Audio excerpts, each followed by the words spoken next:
Fils d'un village. Digne fils d'un village. Digne fils d'un village. Digne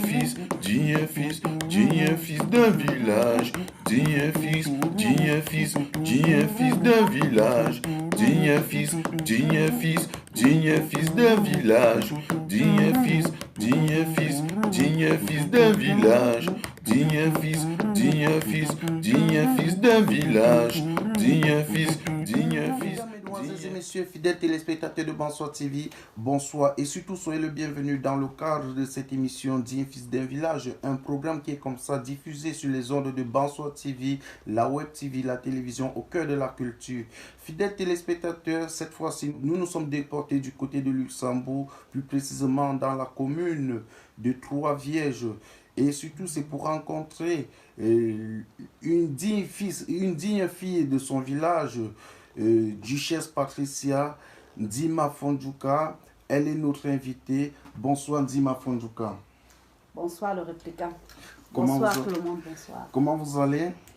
Je vais bien. Et surtout, soyez un peu bien. de stress avec les travaux chez moi, mais je vais bien. Oui, voilà. Ok. Quand on est, c'est pour travailler, c'est pour... Il faut rappeler aux téléspectateurs que vous êtes une femme battante.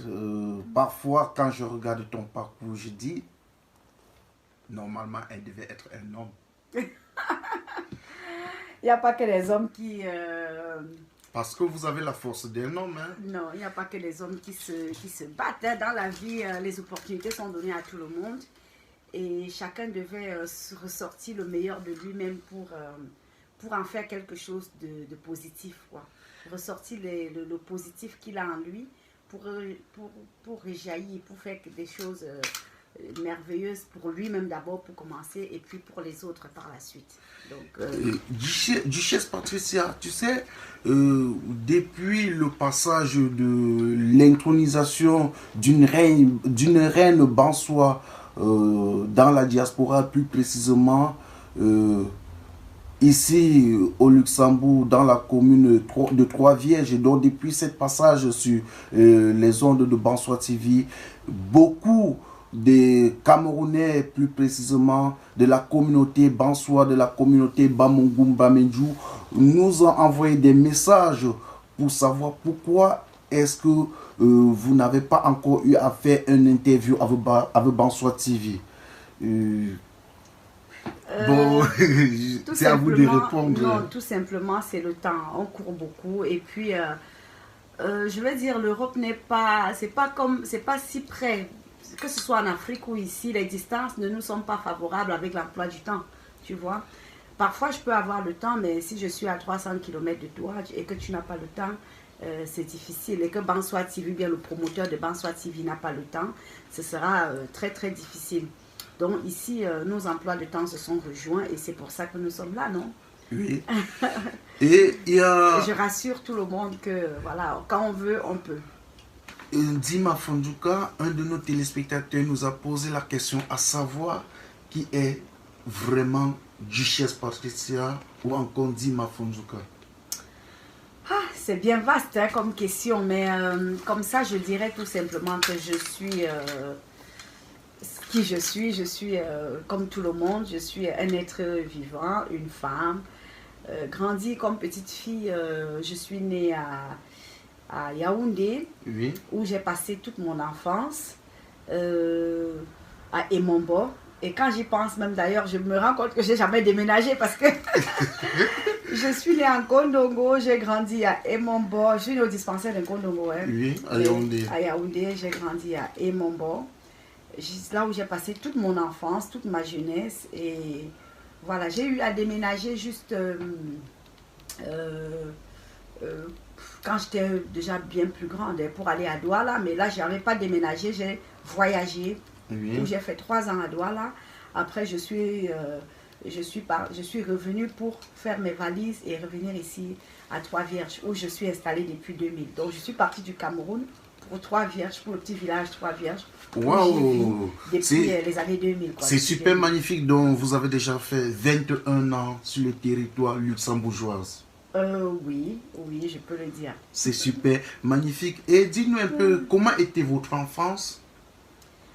Euh, je peux condenser mon enfance à la transmission de la culture, tout simplement. Parce que figure-toi, je suis née à Yaoundé, mais je ne connais pas vraiment les grandes vacances à Yaoundé. Depuis Oui. toute petite, hein, dès que l'école finissait, je crois que c'était au mois de mai, mon papa, il me prenait, il m'envoyait au village, chez ma grand-mère. À À Bansoir. Bansoa, oui. À Banjong, plus précisément. Bon, je ne faisais pas que Banjong. Au village, Oui. je connais partout parce que j'avais des tantes partout. Oui. J'avais des tantes à Hela, j'avais des tantes à...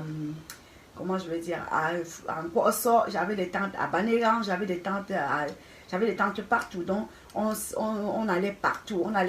On faisait le genre, aujourd'hui on va au champ de tel, demain on va au champ de tel. Donc, ça nous amenait à découvrir, à voir des choses, à rester ouvert vers les autres personnes du village. Ce qui fait que même petit, j'ai même eu à faire...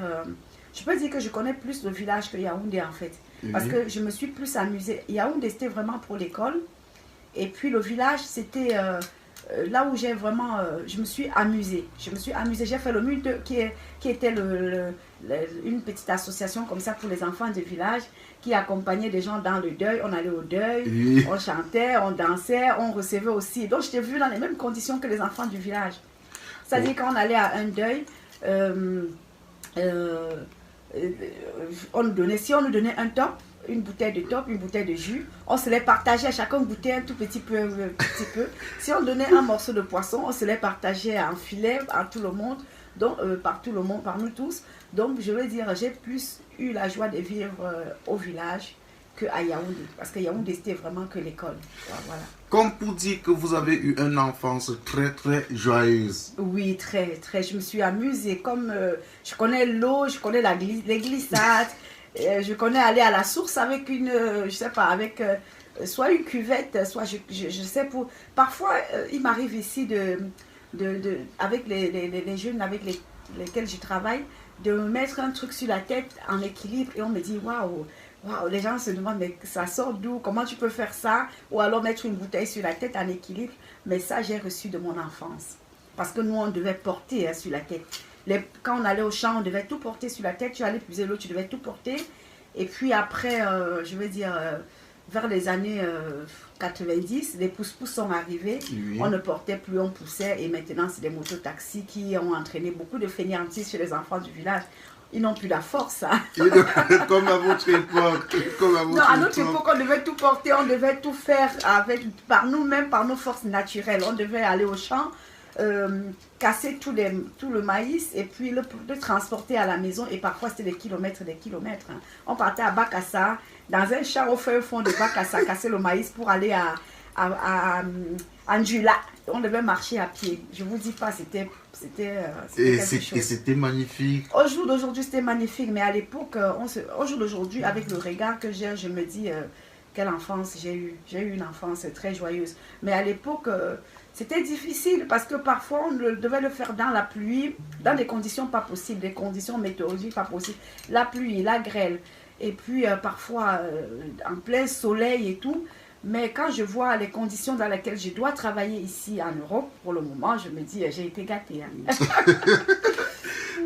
Et Duchesse Patricia a Oui. passé une enfance superbement magnifique. Et dites-nous, quel était votre parcours scolaire? Comme je dis, voilà, j'étais à Yaoundé que pour l'école. Je ne connais pas l'école. Par contre, je ne connais pas l'enfance scolaire au village. Oui.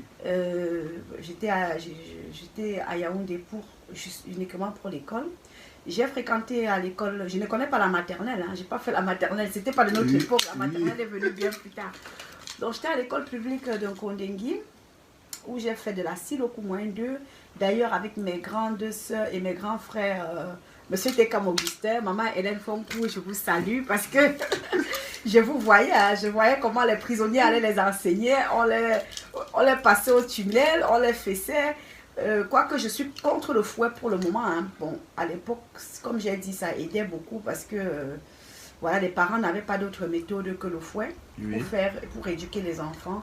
Aujourd'hui, il y a plein de méthodes qu'on a développées autour de l'éducation qui fait en sorte que voilà, on n'a plus besoin de fouetter pour se faire entendre, quoi. Oui. Donc, mais ce que je veux dire, c'est qu'après l'école publique de Nkondengui, j'ai fait l'école des bonnes sœurs en Vocada. J'ai été en Vocada, chez les Canadiennes, à Notre-Dame de Victoire. J'ai fait mon parcours je crois, de la première année en troisième année. Après, je suis allée faire quatrième année au CETIC de Boaikele, où j'ai eu mon CAP. Et puis après, je suis allée à... Le CAP, en quelle branche? En IH. J'ai fait IH à la base. Hein. IH, industrie de l'habillement. Oui. Donc, je suis styliste à la base. Je suis styliste modéliste. Wow. Voilà, parce que j'ai aussi fait des formations après l'école, enfin, après le parcours scolaire. Mais comme ça, en gros, après, je suis allée au lycée technique. Et puis, j'ai fait Bélinia. J'ai fait aussi René Graffin, où j'ai eu mon baccalauréat, et mon probatoire et mon baccalauréat, où je salue la sœur Crescence, hein, la sœur Mimbe. Je crois que ça s'appelait Mimbe Crescence. Franchement, c'était une femme forte. Hein, nous, toutes les filles voulaient être comme elle, parce qu'elle avait eu la force de créer son foyer. Elle nous dirigeait tous. J'étais au foyer en plus. Et elle nous dirigeait tous, elle nous guidait, elle était seule, elle était en même temps au four au moulin. Elle avait du personnel, et nous on lui cassait parfois des ménages avec toutes les bêtises qu'on a fait. Je ne sais pas si elle vit encore, hein, mais je dis que si elle ne vit pas ou si elle vit encore, je dis chapeau à cette femme-là, c'était une brave femme. Donc après j'ai fait les miettes, où j'ai juste fait 1 an avant de commencer à enseigner, parce que j'ai enseigné, hein. J'étais professeur des IH dans quelques collèges, hein, comme ça au Cameroun. Wow. J'ai enseigné à Lengstik, à Itambafia, j'ai enseigné à, comment on appelle ça, à Siantou, pas en décembre, à Siantou, oui. J'ai enseigné au CETIC de Sam, j'ai enseigné à Bella Hassan. Donc voilà, j'ai enseigné, ça c'est des collèges où j'ai enseigné pendant 3 ou 4 ans, hein, avant d'aller à Douala où j'ai commencé vraiment à pratiquer mon métier de stylisme, où je cousais pour les magasins Score. Donc voilà. Un parcours tellement magnifique. Il faut rappeler que, il faut vraiment avouer que vous êtes une femme entreprenante. C'est un parcours à féliciter. Et vous êtes ici au Luxembourg depuis l'an 2000. Oui. Et dis-nous comment ça se passe ici au Luxembourg, comment vous vous êtes intégré, est-ce que c'était facile? Oh, ça c'est un grand discours, hein. Franchement. Vous voyez Trois-Vierges? Oui. C'est pas la capitale, hein, c'est pas la ville. Imaginez-vous quelqu'un qui quitte de Yaoundé, la capitale, de Emombo, le quartier chaud d'Emombo, pour se retrouver à Trois-Vierges. Vous imaginez un peu? C'est à vous de nous expliquer. Donc, parce que chacun je suis arrivée en février, donc en plein hiver. Oui. Il faisait froid, il neigeait. Et puis en même temps... Tu n'avais jamais vu la neige des yeux? Je voyais toujours à la télévision comme tout le monde. D'ailleurs, je suis une adepte de Beverly Hills, la télé de notre époque, de notre jeunesse, où on regardait souvent Beverly Hills. Et on voyait des jeunes filles habillées en short, des jeunes filles roulées dans les cabriolets, des jeunes filles... donc ça, c'était notre Europe, quoi. Oui. Ça, c'est l'Europe que nous on connaissait. Mais je ne connaissais pas Trois-Vierges. Je ne m'imaginais même pas qu'il pouvait avoir un petit village appelé Trois-Vierges. Et comment est-ce que la neige vous a accueilli? Vous étiez contente? Non, disons que quand on m'a dit au Cameroun, quand je venais ici pour la première fois, on m'a dit mets des habits chauds parce que là-bas il fait froid. J'ai pris un pagne que j'ai fait une suvette avec et je l'ai doublé avec vraiment une doublure chaude. Et je me suis dit, oh déjà ici j'ai très chaud, donc là-bas, voilà. Et quand j'ai atterri, mais c'était pas ça, quoi, c'était autre chose. C'était complètement autre chose. Et puis, bon, voilà, ce sont des choses qu'il faut vivre pour savoir. Mais ce sont des choses qui, après, on s'adapte. Hein. Après, on s'adapte. Ça passe et puis on s'adapte. Je veux dire, je suis arrivée à un tout petit village. Ce qui m'a le plus, ce n'est même pas les conditions climatiques qui m'ont heurté. J'ai eu le choc culturel. Parce que j'arrive comme ça, je vois personne dans la rue. Je vois personne, il n'y a personne dans la rue. Les gens ne marchent pas dans la rue. Je me dis, est-ce qu'il y a des gens qui vivent dans ce village? Comment fait-on pour vivre Mais dans ce village? il y avait des maisons quand même. Il y avait des maisons, mais tu voyais personne. Personne. Personne. Je me levais parfois, je marchais. Même quand il faisait froid, je marchais, mais je voyais personne. Je me rappelle, quand j'arrive 2 semaines après, ma voisine d'à côté, elle décède. Et puis, on me dit, la voisine, mon mari me dit, la voisine, elle est morte. Et moi, je me lève tout bonnement. Je me dis, ah, peut-être, au moins, je vais avoir un peu de monde qui viennent au deuil. Je vais voir. Je suis restée devant la porte. Mais personne, je ne voyais personne entrer, personne sortir. Et puis, je suis allée quand même, j'ai sonné. J'ai dit, la fille de la voisine, elle m'a accueillie. Elle me dit, bonjour madame. Je dis, oui, bonjour. Qu'est-ce que vous voulez? Je dis, mais on m'a dit qu'il y a deuil ici, que ta mère, elle est morte. Elle me dit, oui, oui, oui, c'est vrai, elle est décédée depuis, je ne sais pas, 2-3 jours. J'ai dit, oui, je suis venue comme ça au deuil. Parce que c'est monnaie courante. Et chez nous, si la voisine meurt, tu dois aller au deuil, tu vas t'asseoir, tu vas assister, tu vas pleurer. Et j'arrive, vraiment, elle me dit, oui, oui, oui, oui, oui. Et plus quoi encore? Je dis, non, je suis venue au deuil, je suis venue vous saluer pour le deuil. Ah oui, c'est gentil, madame, c'est vraiment très gentil. Oui, oui, oui, vraiment. Et puis, j'attends qu'elle me laisse entrer, mais elle reste là devant la porte, moi aussi. Hein. Donc, voilà, on est resté comme ça. Et puis, elle me dit, oui, ben, j'étais en train de faire, j'étais un peu occupée là. Je vais vous laisser, madame. Je lui dis, mais je n'entre pas. On ne fait pas au deuil ici. Elle me dit, oui, vous pouvez entrer, mais je suis seule ici. Je ne peux pas parler avec vous, je ne peux rien faire. Je dis, ah, ok, ça va, excusez-moi, au revoir. Quand j'arrive, je dis à mon mari, il me dit, mais on ne fait pas comme ça ici. Moi qui espérais parler avec les gens, j'espérais voir du monde.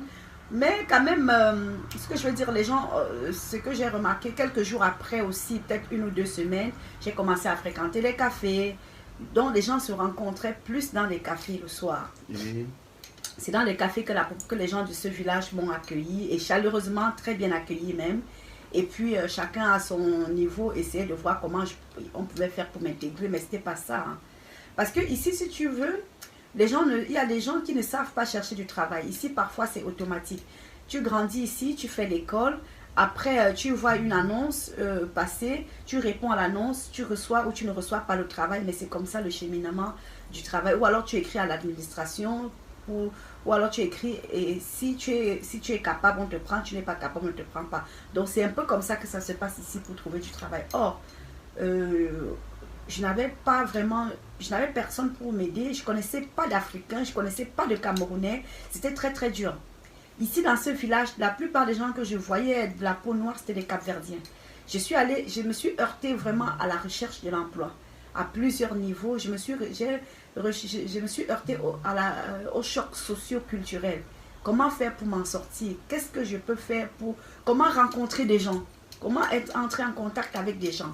Comment je peux faire? Donc, c'était très, très dur. Vraiment très dur. Je n'avais personne à qui parler que mon mari ici, avec ses amis.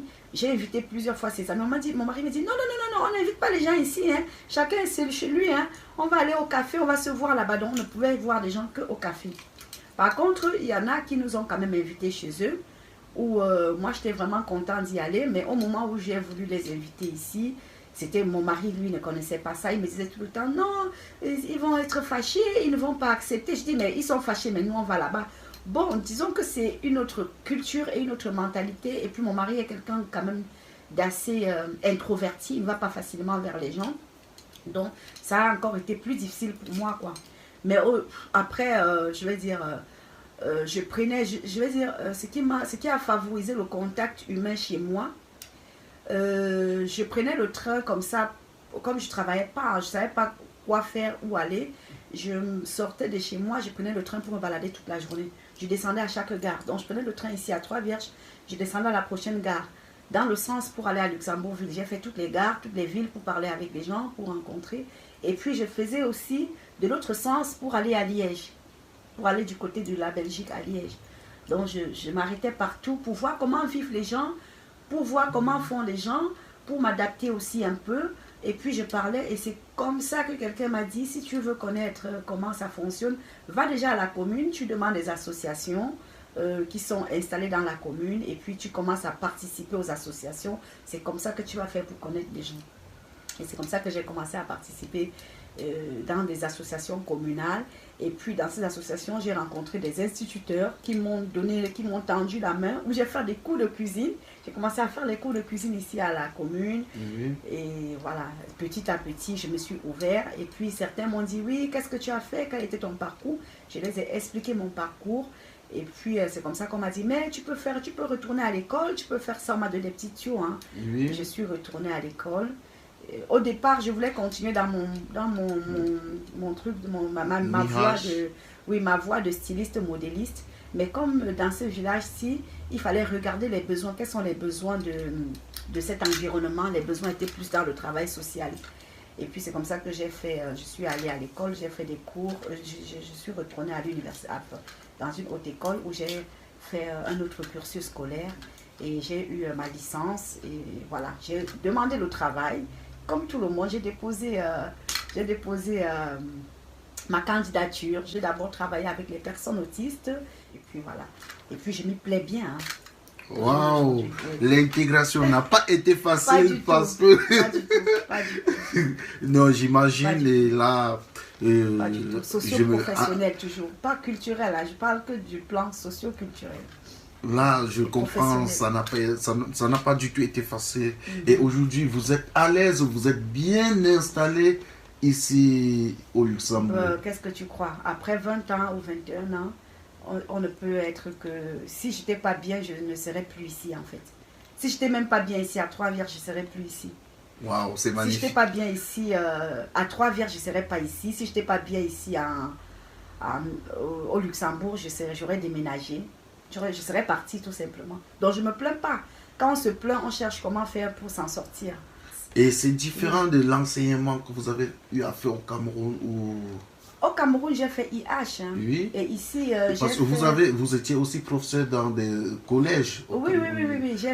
J'ai enseigné pendant 3 ans. Oui, pendant 3 ans. Oui. Donc, et là, j'ai enseigné IH. Hein. IH. Je donne des cours de technologie, des cours de couture, des cours de dessin technique, donc tout ce qui englobe IH. Là, c'est vraiment différent. Ça n'a rien à y voir. C'est autre chose. Autre chose, oui. Et dites-nous un peu, parlant de la culture de chez toi, de la culture Bamileke, qui est la culture Bansoa, d'où est venu le nom Dimafo Nduka?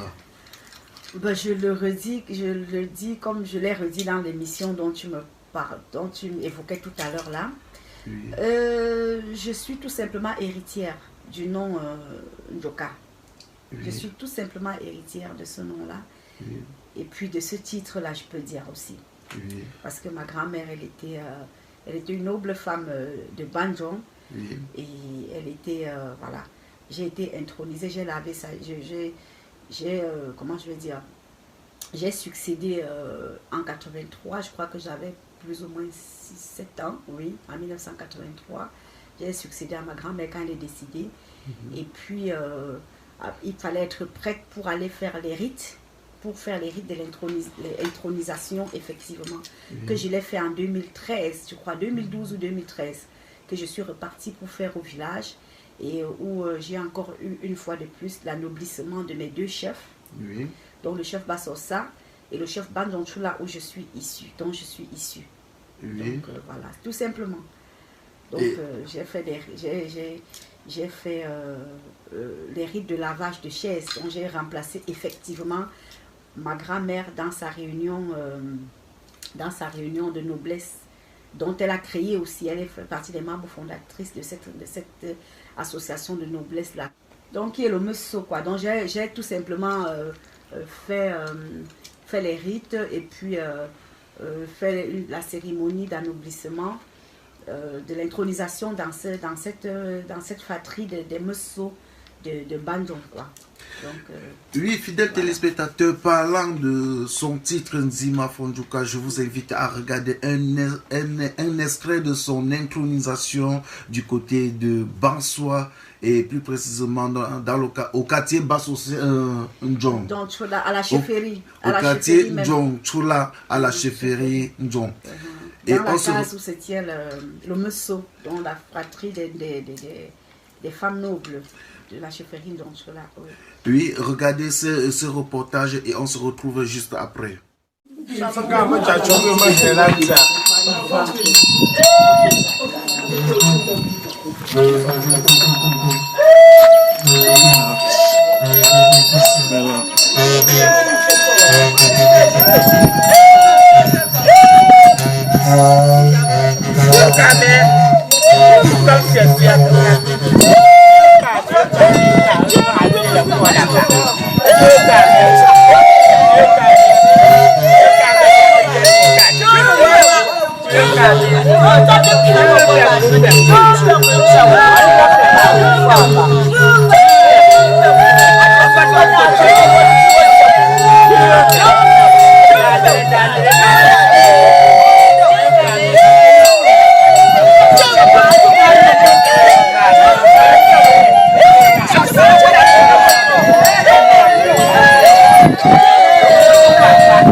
Tunaga ko ang betulumban niya.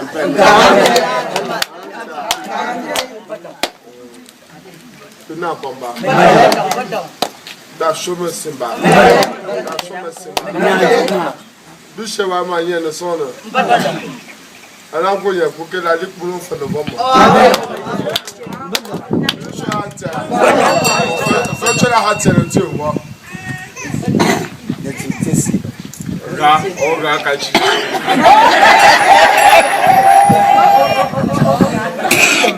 Bendo, goto mu mo te gani. Suba.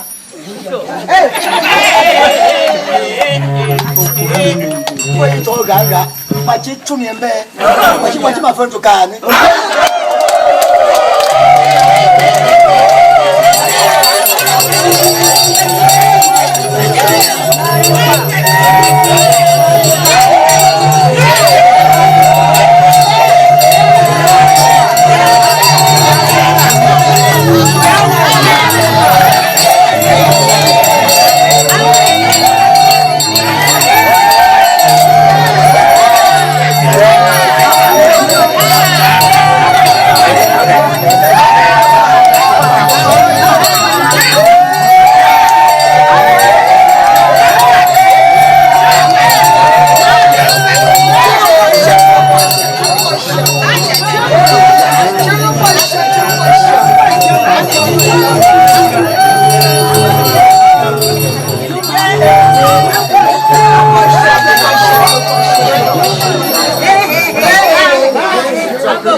Aujourd'hui,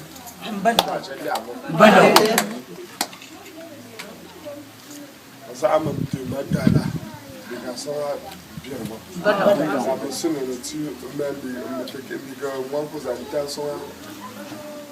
On ne se retrouve pas dans le chou, pas dans le trou. On met des gars qui viennent en bon fait.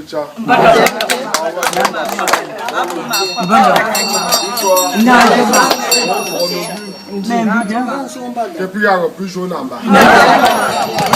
On ne plus pas. On tue ma femme, je casse.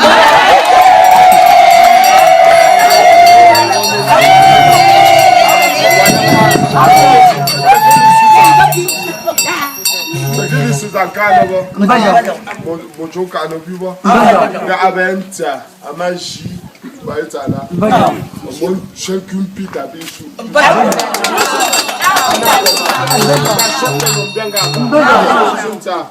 Seigneur,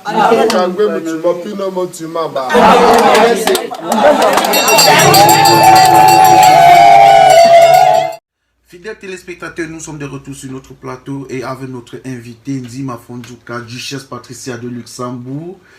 Dis-nous, Nzima Fondjouka, comment tu te sens dans la peau d'une reine?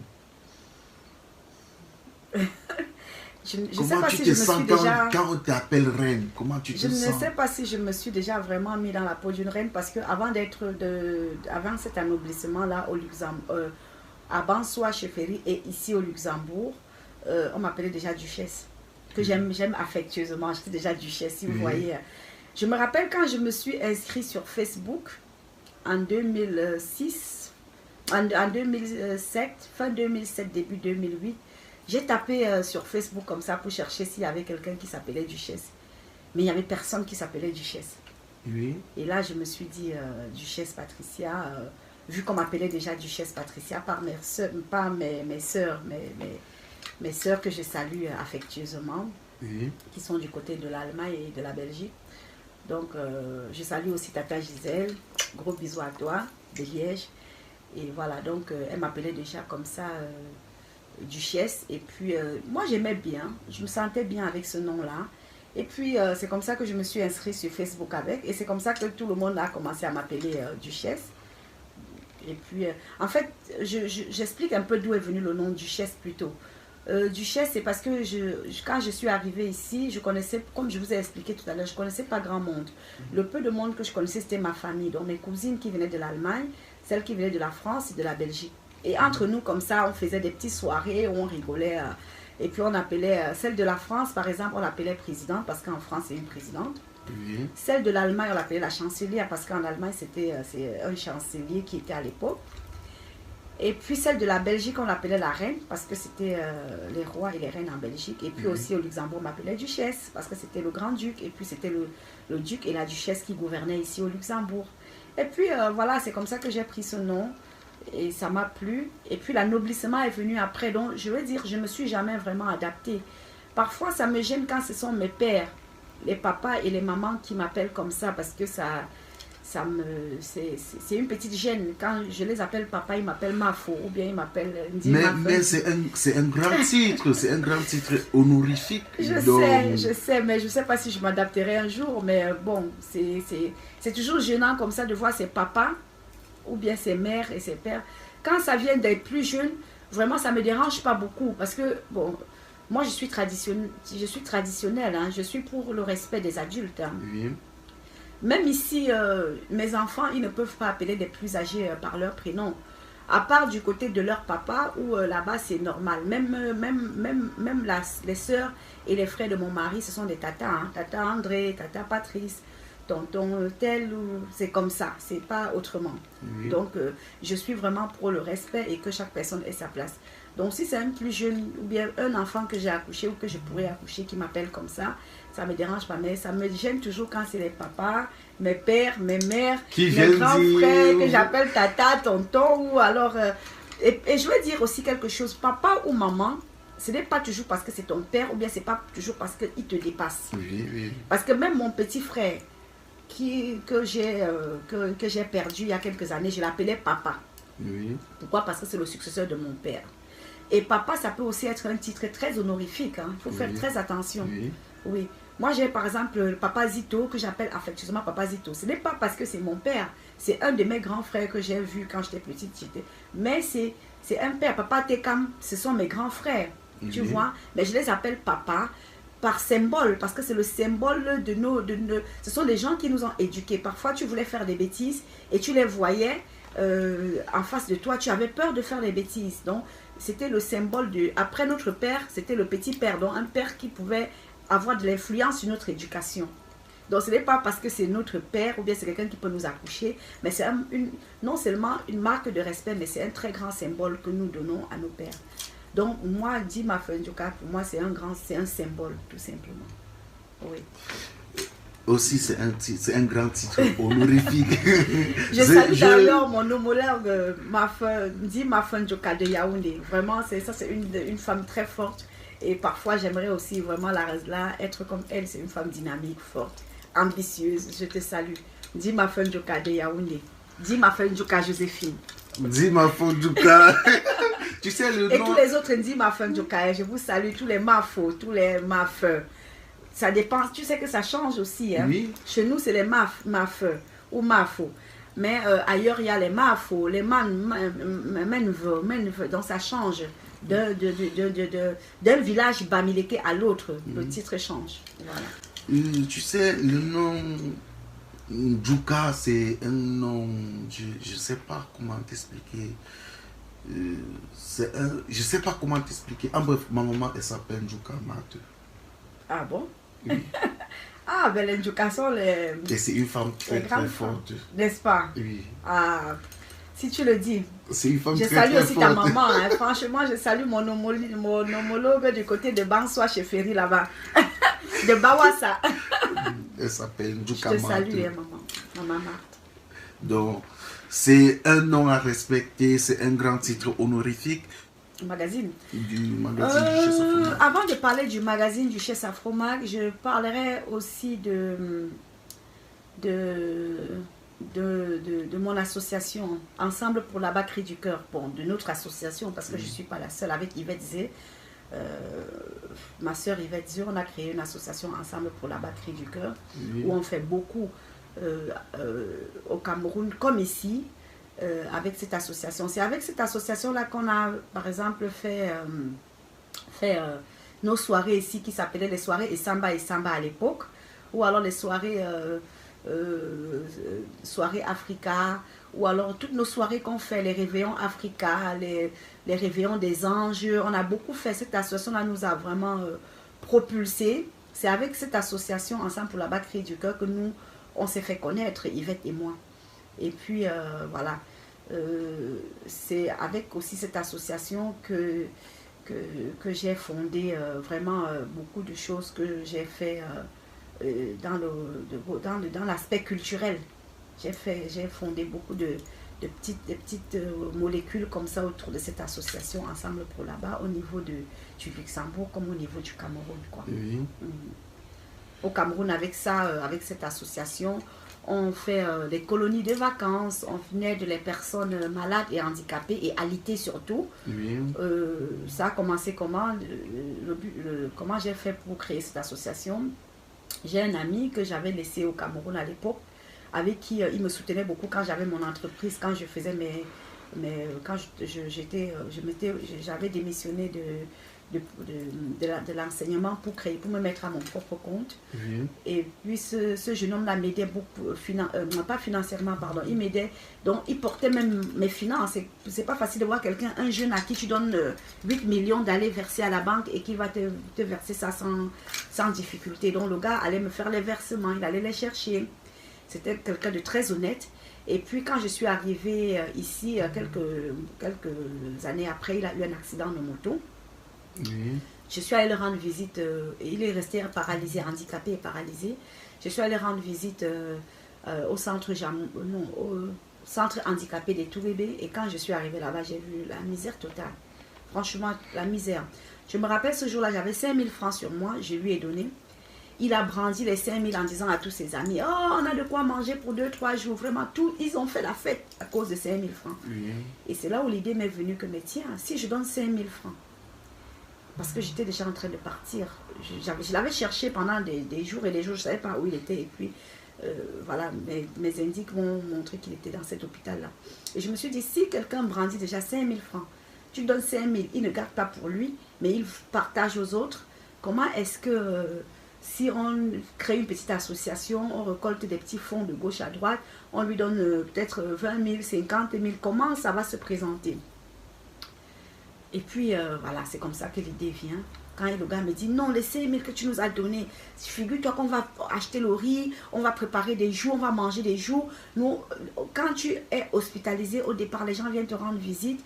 Mais quand l'hospitalisation met déjà 1 an, 2 ans, 3 ans à l'hôpital, à la longue, les gens sont fatigués, ils ne viennent plus te voir à l'hôpital. Et puis tu es abandonné. Parfois, on fait des jours et des jours ici sans manger. On ne mange que ce qu'on nous donne ici et parfois, on ne donne pas tous les jours. C'est comme ça que j'ai l'idée, j'arrive ici, je crée l'association et puis de temps en temps, je vais vers eux, je les apporte un peu mon petit soutien comme j'ai pu. Parce que au départ, comme je vous dis, j'étais ici seule, hein, donc je ne connaissais pas les gens.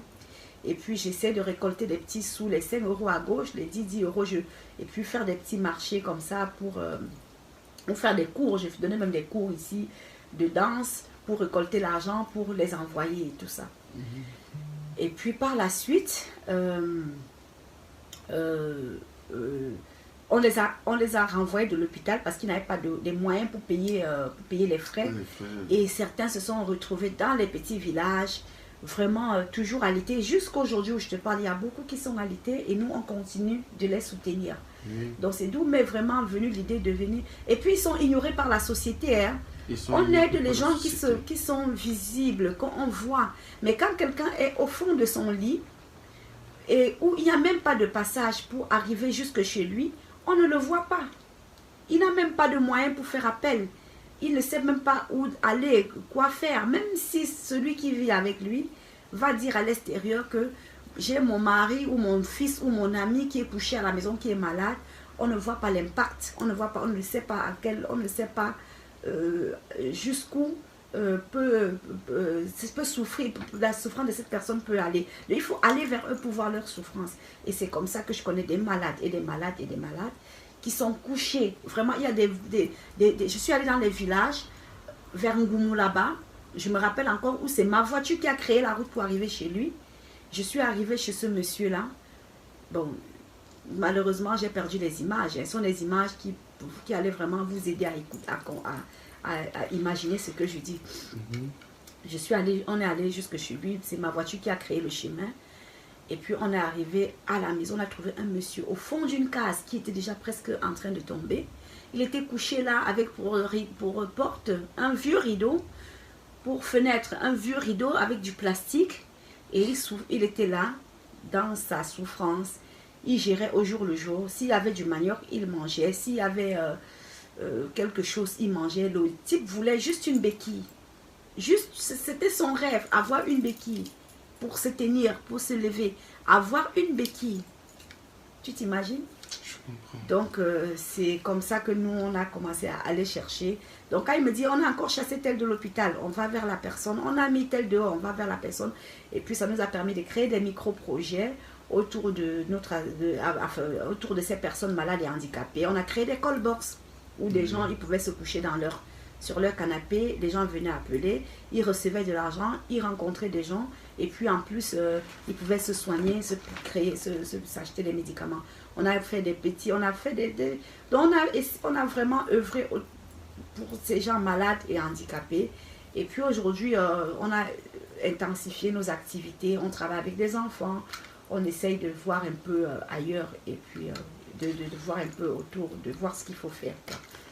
Waouh, Et vous êtes puis, vraiment une reine parce que une reine, c'est celle-là qui sait réconcilier, Voilà. c'est celle-là qui sait soutenir les gens quand ils sont dans le besoin. Vous êtes Donc, vraiment une reine, vous méritez le titre d'Ima Fonduka. on n'a pas encore atteint nos objectifs. J'invite tout le monde, hein. Oui. J'invite par cette émission, à travers ton émission, j'invite vraiment tout le monde à regarder dans sa famille. Parce que parfois on a facilement envie d'aider les autres, alors que chez nous-mêmes, dans nos familles, il y a des gens qui se meurent. Oui. Si quelqu'un est malade et qu'il a fait 1 mois, 2 mois, 3 mois de maladie, allez lui rendre visite. C'est très important. Vous ne pouvez pas imaginer l'angoisse d'un malade. L'angoisse de quelqu'un qui n'a pas de visite. L'angoisse de quelqu'un qui ne peut pas manger, qui n'a pas de force pour se faire à manger. Donc par votre émission, j'invite tout le monde à vraiment à se soulever, à regarder, à faire une rétrospective hein, dans sa propre vie, dans sa propre famille, pour regarder des gens malades de longue date, même pas handicapés, hein, même seulement malades, même Oui. les grands-parents qui sont malades, vraiment à apporter de l'amour et d'affection, à entourer ces personnes-là, c'est très important. Nous, on est bien portants aujourd'hui, on ne sait pas ce que va faire, ce qui est fait le lendemain, hein. On ne sait pas si ce sera peut-être nous et les autres vont nous oublier, mais faisons attention à ce que nous faisons, faisons attention dans nos familles, regardons la souffrance des membres de nos familles. Maintenant, pour revenir au magazine, brièvement comme ça, le magazine c'est vraiment quelque chose que c'est un rêve d'enfance qui s'est réalisé tout simplement. J'ai eu un accident, j'étais alitée ici, et puis je me suis dit, voilà, j'ai rêvé dans toute ma vie d'avoir un magazine. Et puis c'est comme ça que le projet, j'ai mis effectivement le projet. Et voilà, je ne travaille pas seule dans ce projet, je ne suis pas seule dans le magazine. Je salue Studio Bazor, Magellan Cyril, comme ça, qui est le grand maître jeu de ce magazine-là. Je salue aussi comme ça notre journaliste, hein, Rodrigo Nono, le rédacteur en chef, le Duchesse Afromar. Pour le moment, on a fait une pause parce qu'on est en train de préparer le retour, mais sur le web, sur Internet. On est en train de nous préparer vraiment pour notre retour sur Internet. Mais le magazine est là, il ne souffre de rien, sauf que on a un peu arrêté de la production sur papier, quoi, la production physique du magazine. Oui. Mais dès que ce sera possible, on se relancera, quoi. Donc, Ok, voilà. Duchesse Patricia de Luxembourg, Dima Fonduka, le message est passé, un bon message, pensez à vos proches, pensez à vos malades, soutenez vos proches. Duchesse Patricia, parlons du village Bansois, que pensez-vous des élites Bansois? Je salue d'abord beaucoup, je fais un grand salut à tous les élites Bansois, à mes frères et sœurs de l'Amébance. Je les salue, de l'AMSI, de l'AMSET, de l'AMSO. Je vous salue, vous êtes des gens géniaux. Non, on a une élite formidable. Franchement, l'élite Bansois, c'est une force très dynamique qui est en train de jaillir, qui est en train de faire des choses positives. Et même mes jeunes frères et sœurs que je connais ici, qui se débrouillent pas mal à faire sortir le Bansois de l'ombre, je les salue. Je salue comme ça Céline. C'est Céline ou Cécile, je ne sais plus, celle qui a sorti le livre Les Combattantes. Avec son livre Les Combattantes, je te salue. Hein. Non, on a une élite très forte, très très forte. Et je motive comme ça la jeunesse à suivre l'exemple de l'élite. L'élite fait beaucoup de merveilles dans Bansois. On est en train de, le professeur So, il est en train de mettre sur pied une université et à Bansois pour le moment. Il a déjà fait la première université, il est en train de faire la deuxième. Et puis, il y a aussi l'université des mines qui vient aussi à Bansois. Donc, je ne sais pas, Bansois, c'est le futur paradis. C'est le futur paradis du Cameroun. C'est déjà un petit paradis, mais c'est le futur paradis. Et que pensez-vous de la jeunesse Bansois? Des jeunes Bansois? Ce que je veux dire à la jeunesse Bansois, c'est de s'entendre. Parce qu'ensemble, on est plus fort. Soyez communicatifs. Si quelqu'un sait quelque chose, comme toute la jeunesse d'ailleurs, hein, pas seulement que des Bansois. Moi, j'ai mis l'accent sur l'élite Bansois parce que j'en fais partie. Oui. Maintenant, je vais parler à la jeunesse, je m'adresse à tous les jeunes du monde entier. Ayez un rêve, faites des rêves. Parce que sans rêve, c'est un jeune qui ne rêve pas, c'est un jeune qui est perdu. Ayez des ambitions, soyez ambitieux, mais ne faites pas des ambitions démesurées. Mettez-vous vos propres moyens sur pied pour arriver à vos ambitions. Moi, je suis fière quand je vois quelqu'un comme toi. Tu as eu peut-être l'ambition de créer ta télévision avec tes partenaires. Vous avez donné, vous n'avez peut-être pas les moyens financiers, mais à travers l'outil que vous trouvez sur votre chemin, vous l'exploitez. Et c'est ça qu'on veut de la jeunesse. Exploitez dignement ce que vous avez. N'allez pas chercher ce qui n'existe pas. Le porte-monnaie magique n'existe pas. C'est que de la merde, je veux vous dire à toute la jeunesse. Ça n'existe pas. On ne peut pas manger sans travailler. On ne peut pas récolter sans s'aimer. Tu sèmes, tu récoltes. Tu fais à manger, comme tu as fait tourner le couscous, là, c'est ce couscous-là que tu vas manger. Tu ne peux pas manger un couscous que tu n'as pas tourné. Non. Oui. Tu ne peux pas dépenser de l'argent que tu n'as pas travaillé. Ça n'existe pas. Si tu dépenses un argent que tu n'as pas travaillé, sois sûr et certain que tu vas le payer autrement. Tu vas devoir le payer. Et c'est incontestable. Donc la jeunesse Bansois, ce que je suis fière de vous, hein. Vraiment je suis très fière quand je vois tout ce que vous faites, des mystères de l'image, tout ce que vous envisagez, les marlots de l'océan, je vois les sabbats ici à Bruxelles, tout ce que vous faites, vraiment je ne peux que vous encourager, je suis fière de vous. Mais pour tous les autres, unissons-nous, parce que c'est quand on est unis qu'on peut avancer. C'est quand on est unis que nous pouvons avancer. Quand je vois aujourd'hui la Mébance créer une université, c'est parce qu'on s'est mis ensemble pour... Chacun a pris une petite part, l'autre a pris une petite part, et on s'est mis ensemble pour avoir cette université-là. Et je me dis, si ensemble, dans toute la jeunesse, si vous mettez ensemble et d'une seule voix, éliminez l'esprit de jalousie. Si quelqu'un, je sais pas, il a une belle voiture, apprécie à sa juste valeur. Dis, waouh, mon frère, tu as une belle voiture, je te félicite, c'est bien. Et si t'amène faire un tour, sois content. Si il ne t'amène pas faire un tour, si tu as, je sais pas, une bouteille de vin, arrose sa voiture avec bon cœur, avec vraiment bon cœur. Et si celui-là peut t'épauler, il va t'épauler. Donc, vraiment, entraidons-nous, soyons solidaires. Et ce n'est qu'ensemble qu'on peut faire des choses positives et productives, vraiment productives. Ce que je veux passer maintenant, le message à la jeunesse de Bansois, c'est que quoi? On a beaucoup de valeurs dans Bansois. On a notre patrimoine, Bansois se meurt. Et le chef, moi je me rappelle quand la dernière fois que j'étais au Cameroun, le chef a fait appel à tous nos jeunes Bansois de venir faire jaillir notre culture, notre patrimoine. On a les cours d'eau qui se meurent, nos rivières qui se meurent. Vraiment, retournons à la maison, aménageons nos rivières, faisons de nos cours d'eau, de nos ndassi, de nos lieux sacrés, des lieux touristiques, des lieux de recueillement pour ceux qui vont venir après vous, pour nos enfants. Faisons de nos ndassi des lieux de recueillement. Faisons de notre chefferie un village artisanal. La chefferie est très grande. On peut faire de notre chefferie un village artisanal. Donc que chacun apporte sa petite pierre. Regardons comment on peut faire pour développer, pour rendre notre village. J'ai dit tout à l'heure que ce sera un futur paradis. Donc mettons les moyens pour que ce village-là soit un futur paradis. On a déjà beaucoup d'associations, hein, moi je trouve, mais ça ne suffit même pas toujours.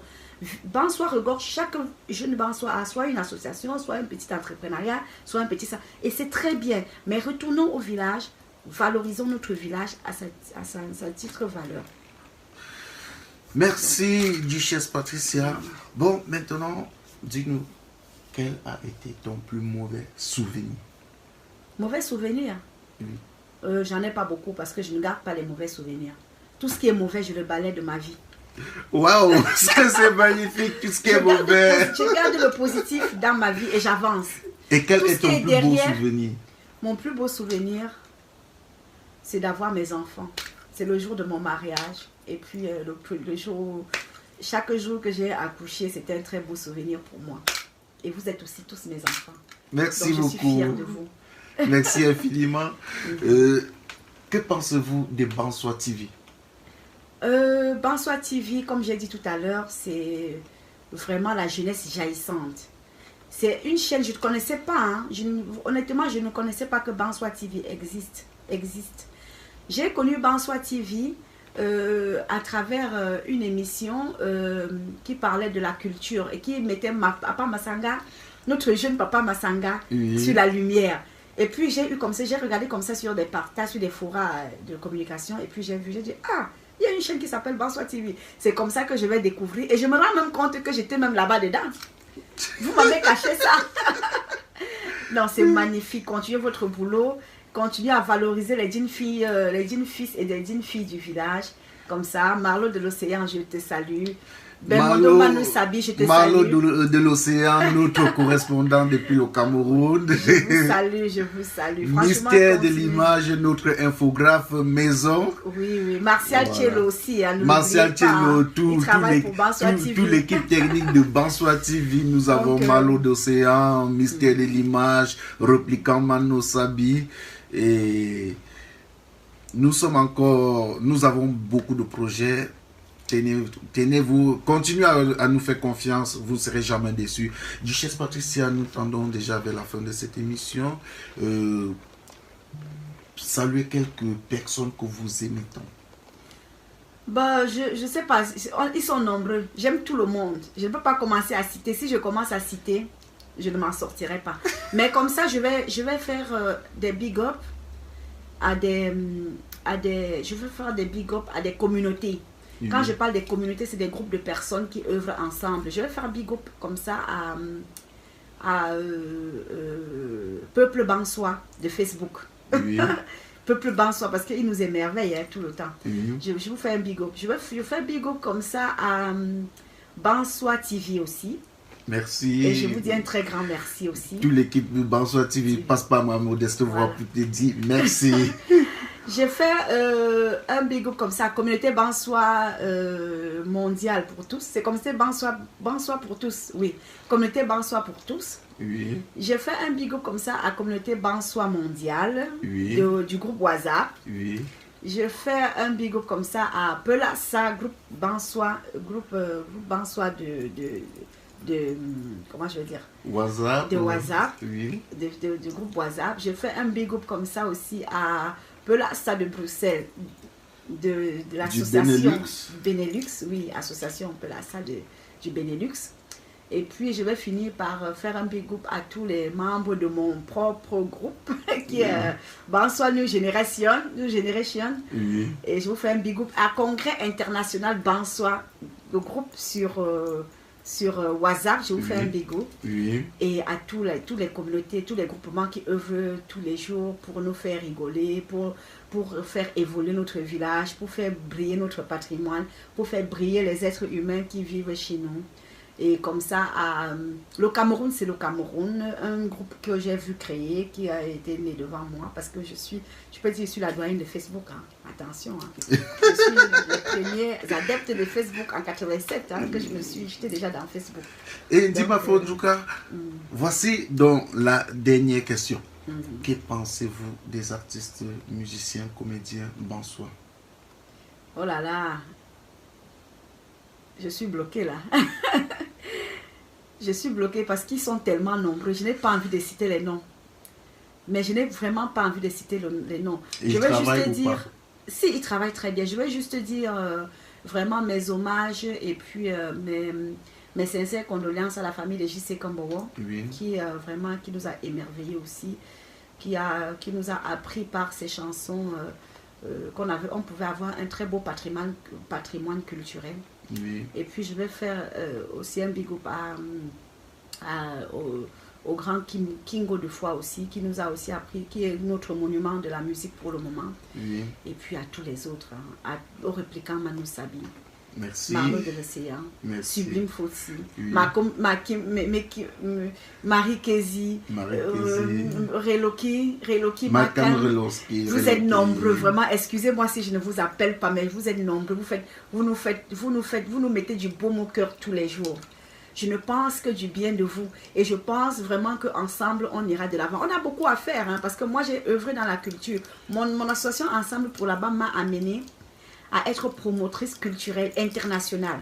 Je vous dis internationale. Oui. On ne se lance pas les fleurs, mais si j'ai voyagé pour aller aux États-Unis, à Dublin, au Canada, partout pour faire des spectacles, pour organiser des spectacles, oui, ce n'est pas avec mes artistes Bonsoir que je ne vais pas faire des choses. Donc, le meilleur est à venir. C'est tout simplement ce que je peux vous dire. J'ai beaucoup d'idées, mais le meilleur est à venir. Et puis, je fais aussi un big up comme ça à Takam Ulrich. Hein. Takam Ulrich, c'est pour toi. Tatam Ulrich, mon petit frère adoré. Dis ma Fondouka te fait un gros Mes enfants bisou. aussi, hein, mes enfants, tu les connais, tu sais, tu connais mes enfants, ils te saluent aussi. Ok, merci fidèles téléspectateurs, nous sommes arrivés à la fin de cette émission. Je passe par ma modeste voix pour remercier tous nos différents téléspectateurs et tous nos différents sponsors, tous ceux-là qui soutiennent nos projets, qui soutiennent le projet de Bonsoir TV. Je dois penser au groupe Bocom, à la société Foucault, à la société Kifero et sans oublier Ekimat Construction dans toute l'Afrique. Merci, on se reprend la semaine prochaine, si prêt à Dieu, à la présentation. Je suis votre humble serviteur, Repliquant Manosabi.